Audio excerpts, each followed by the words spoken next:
जय श्री राम दोस्तों, आप सबका मेरे चैनल प्रभुपथ में बहुत बहुत स्वागत है। आज मैं आपसे बात करने वाला हूँ हनुमान चालीसा का पाठ करने के सही तरीके के बारे में, जिससे आप अपने आसपास एक एनर्जी को महसूस कर सकते हैं। ना सिर्फ आप एक एनर्जी को महसूस कर सकते हैं, साथ के साथ आप काफ़ी सारी चीज़ों को मैनिफेस्ट भी कर सकते हैं। चलो वीडियो को शुरू करते हैं।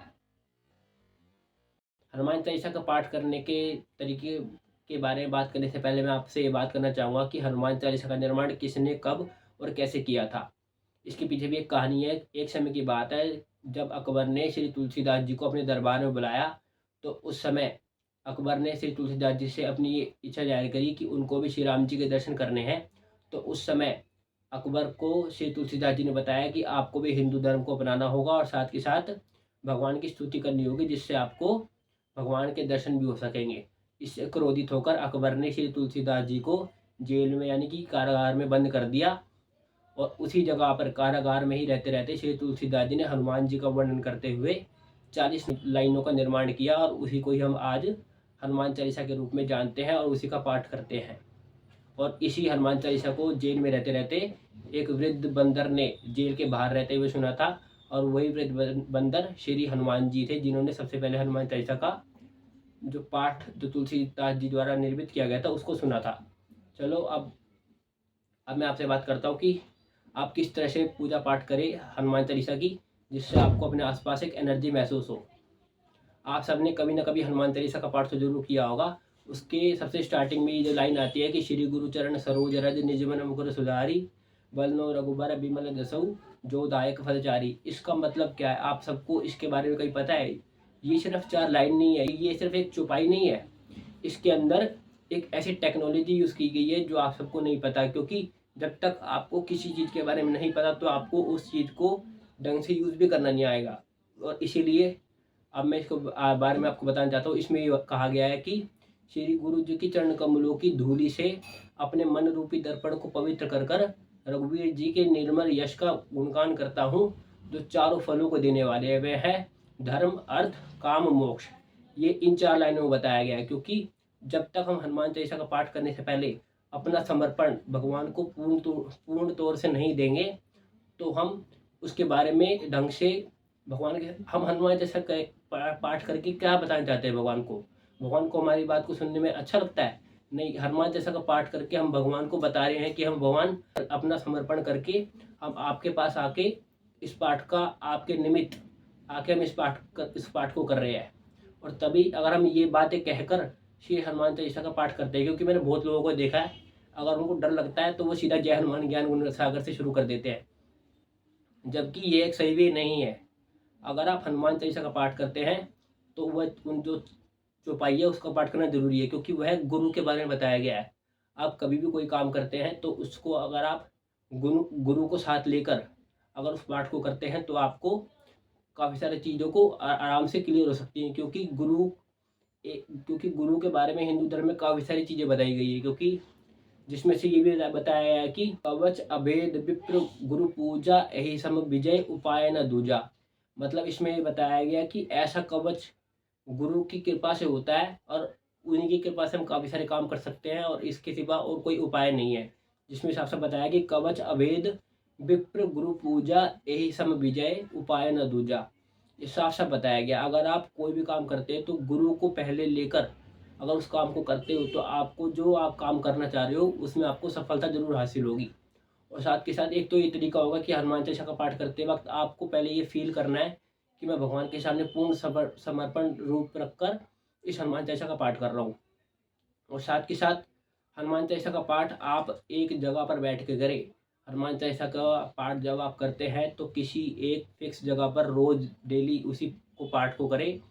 और पाठ करने से पहले आपको अपने नीचे एक आसन लेकर जरूर करना चाहिए, क्योंकि बिना आसन के अगर आप पाठ करते हैं तो उसमें पाठ करते वक्त एक हमारी बॉडी में एक एनर्जी प्रोड्यूस होती है। अगर उस एनर्जी को हम बिना किसी आसन लेके करते हैं तो वो ग्रेविटेशनल फोर्स के कारण अंदर चली जाती है। वो भी नहीं है बात। और इसीलिए कहा जाता है कि आपको पूजा पाठ करने से पहले एक आसन को लेना बहुत ज़रूरी होता है। और साथ के साथ ये तो 2 बातें हो गई कि आपको हनुमान चालीसा का पाठ करने से पहले कि ये श्री गुरु जी के बारे में समर्पण कर कर पाठ करना चाहिए, और साथ के साथ आसन लेके पाठ करना चाहिए।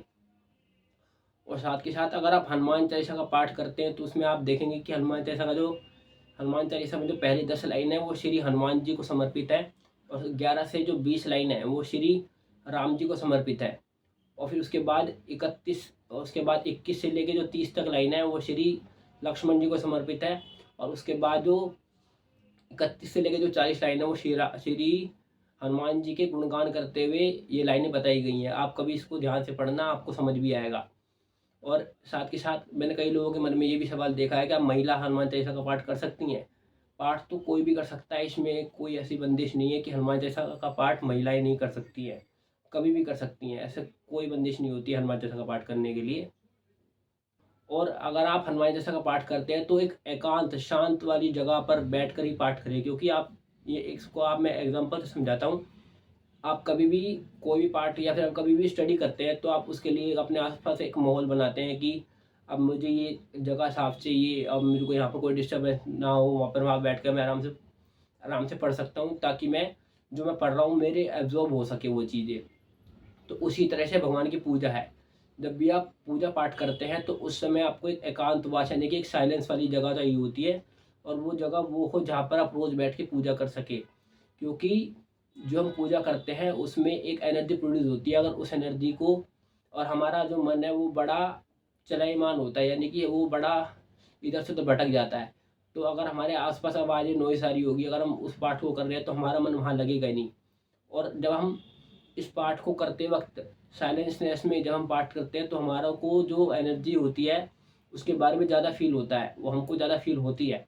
इसलिए कहा जाता है कि आपको जो कोई भी पाठ कर रहे हैं तो आप भगवान के साथ एकांतवास में बैठकर बिल्कुल शांति में, पीस वाले एरिया में वहीं बैठ के पाठ करें। और सबसे बेस्ट और सबसे बढ़िया तरीका है, अगर आप हनुमान चालीसा का पाठ करते हैं तो आप जिनके लिए भी आप पूजा कर रहे हैं, या अगर आप हनुमान जी को प्रसन्न करने के लिए पूजा कर रहे हैं, तो भगवान से आप एक अपना बॉन्ड या फिर एक रिश्ता क्रिएट करें। आप हनुमान जी को अपने भाई के रूप में, अपने पिता के रूप में आप ऐसे रिलेशन बनाएं जिससे आपको उनसे अट्रैक्शन होने में काफ़ी सहायता मिलेगी। आप कभी भी देखो, आप जिससे आपका अटैचमेंट या फिर जिससे आपका रिलेशन होता है उससे आपकी जो अटैचमेंट होती है वो बहुत ज़्यादा होती है। क्योंकि आपसे उनकी फीलिंग्स जुड़ी होती है। तो यहाँ भी जब आप पूजा करते हैं तो उसमें भगवान के साथ आपको अपनी फीलिंग्स को अटैच करना होता है। अगर आप अपनी फीलिंग्स को भगवान के साथ अटैच कर पाएंगे, वो कब होगी, जब आप अपने एक रिलेशन या फिर एक बॉन्ड क्रिएट करेंगे। अगर आप अपने रिलेशन भगवान के साथ क्रिएट कर अगर पूजा करते हैं, पूजा करने से पहले अपने गुरु को ध्यान कर पूजा करते हैं, तो आपको काफ़ी ज़्यादा फायदा होगा। और यहाँ पर ये सवाल भी उठता है कि जिनके गुरु नहीं है तो फिर वो क्या करे। आप उस समय आप अपने इष्ट देव की पूजा कर इष्ट देव का ध्यान कर उनकी पूजा करें। और हनुमान चालीसा का पाठ सिर्फ ये नहीं है कि मैंने बहुत से लोगों को देखा कि हनुमान चालीसा का पाठ सिर्फ वो डर लगता है या फिर किसी चीज़ों को करना है तभी कर सकते हैं, नहीं। हनुमान चालीसा का पाठ कर आप अपने आसपास एक एनर्जी को महसूस करेंगे। आप चलते फिरते भी आप अपने आसपास देखना, अगर आप कभी भी 21 दिन तक हनुमान चालीसा का पाठ करोगे ढंग से, सुबह शाम, तो आप अपने आसपास एक एनर्जी को महसूस कर पाओगे।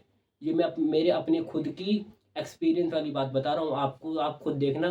और अगर आपको इन सब चीज़ों करके अगर आपको बेनिफिट होता है तो आप मेरे को कमेंट सेक्शन में आकर ज़रूर बताना कि आपको इन सब चीज़ों के बारे में पता लगने के बाद आपको एक बेनिफिट हुआ और आपकी जो इच्छाएं थी वो पूरी हुई कि नहीं। अगर आपको मेरी ये बात गलत लगे तो भी आप कमेंट करना, और बुरी लगे और सही लगे तो भी आप कमेंट करना। और यही सारी मैं बातें बता रहा था कि और कभी भी किसी भी एज में कोई भी पूजा पाठ कर सकता है, हनुमान चालीसा तो खास कर सकता है।